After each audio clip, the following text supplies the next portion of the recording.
What's up, guys? How y'all doing? Good? Okay, that's good. So today, what we're going to talk about is success, and who wants to be successful? Good. If you want to raise your hand, I'm kind of worried.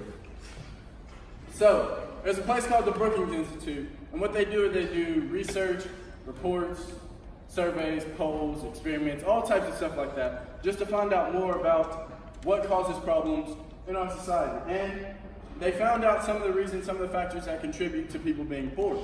And they found out the steps that you can take to eliminate those. Now, if you want to be successful, you want to make money, these steps are a good outline and one path to take to get there. So the first step, everybody hold up a one. The first step, graduate high school. So that may seem far off, but next year everything starts counting. In 9th grade, your grades go on your GPA, discipline and behavior stuff, that all goes on your transcript or your high school record. So graduating high school is the biggest one because it qualifies you for jobs, which leads into the second point, working a full-time job. So it's pretty simple. You work a job, you make money, you have money, you're not poor. So third one, waiting until at least 21 and married to have your first child. Now this may seem way far off, long-term, after I'm out of college, after I'm out of school, and all that, but you'll see that children are really expensive. So when you wait until you're stable and well off enough to provide for that child, it helps not only yourself financially and with your success, but also helps the child that you'll be raising. So completion of all three steps results in a decrease of your chance of living in poverty to about 2%. Can everybody hold up a 2? 2%. All right, now I got a question. You may only be able to answer it if you're a whiz at math. If you gave me $100 and I gave you 2% back, how many dollars would I give you? 2. Okay, good. Someone in the earlier class said 20, and I was like, I'll give y'all a pass because it's the morning. But yes, it results in a decrease of your chance of living in poverty to 2%, which is a really small number. Okay, so what we're going to do is we're going to play a game, and the game is kind of like the Price is Right.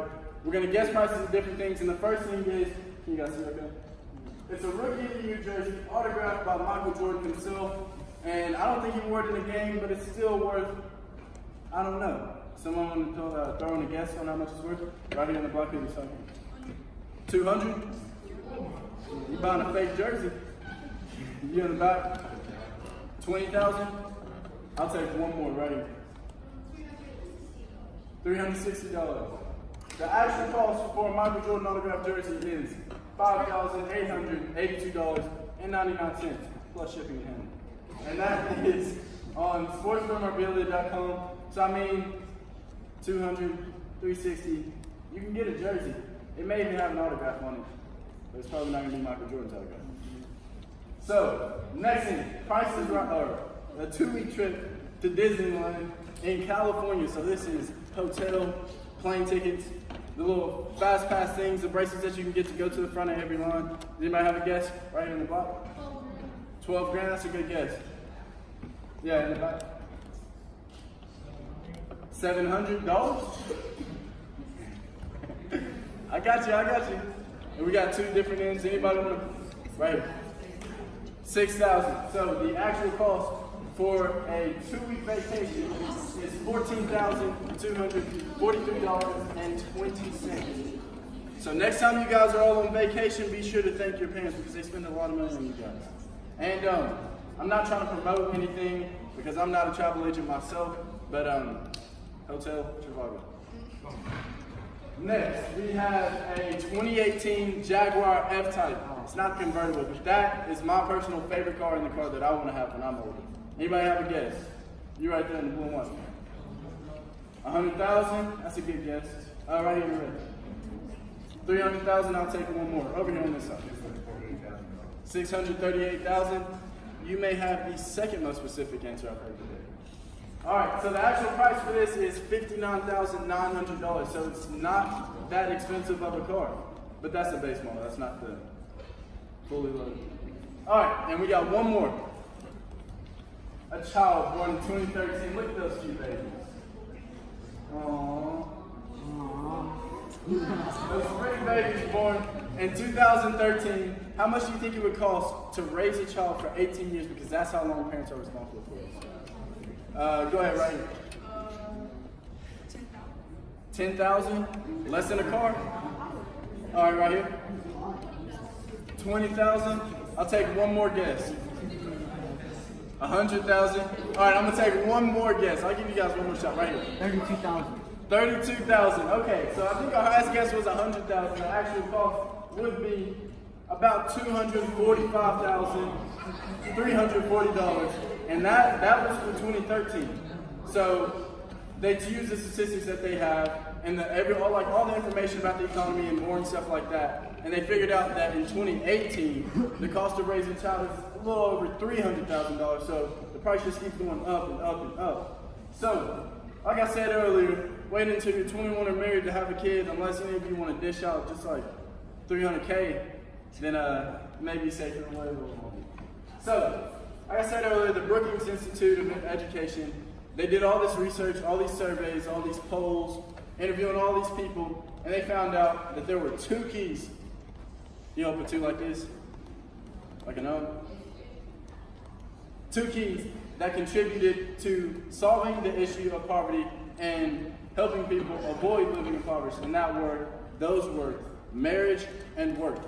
So when you work, you have a job, you have income, and you make money. When you're married, you have 2 jobs, 2 incomes, 2 monies. So along the way, they found out some statistics and different stuff while they were doing all this research and everything. And they found out a few key differences between families that were poor and families that were not poor. And the first of those being the difference in marriage proportion. So 81% of non-poor households are headed by a married couple. They also found out a little information about education. Remember how we talked about how important that would be for you all coming up next year, having it all count and being able to graduate and making sure that you're paying attention every day, listening to your teachers, challenging them, of course.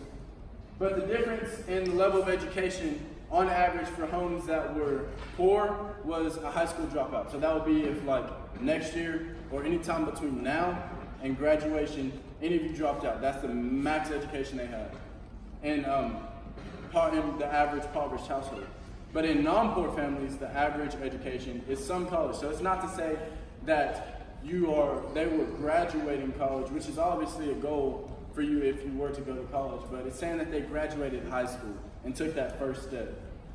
And then the final one is the amount of children in homes.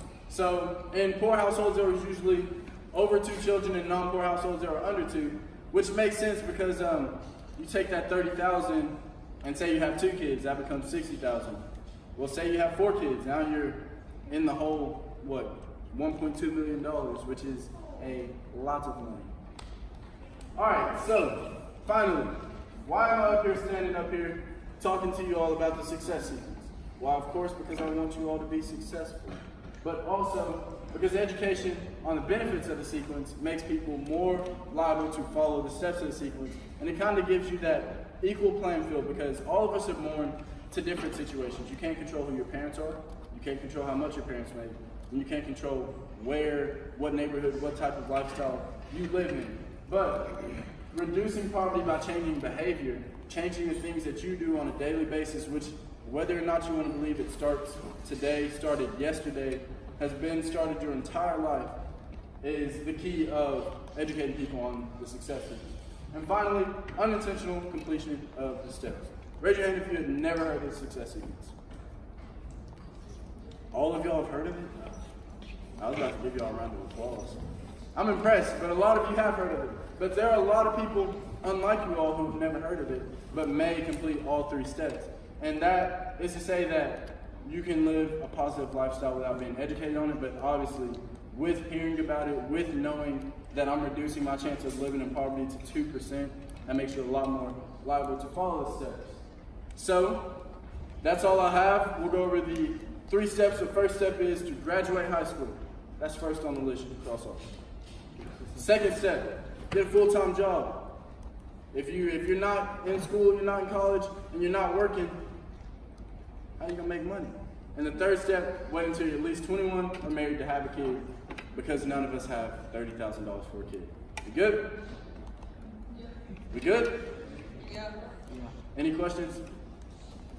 All right, guys. So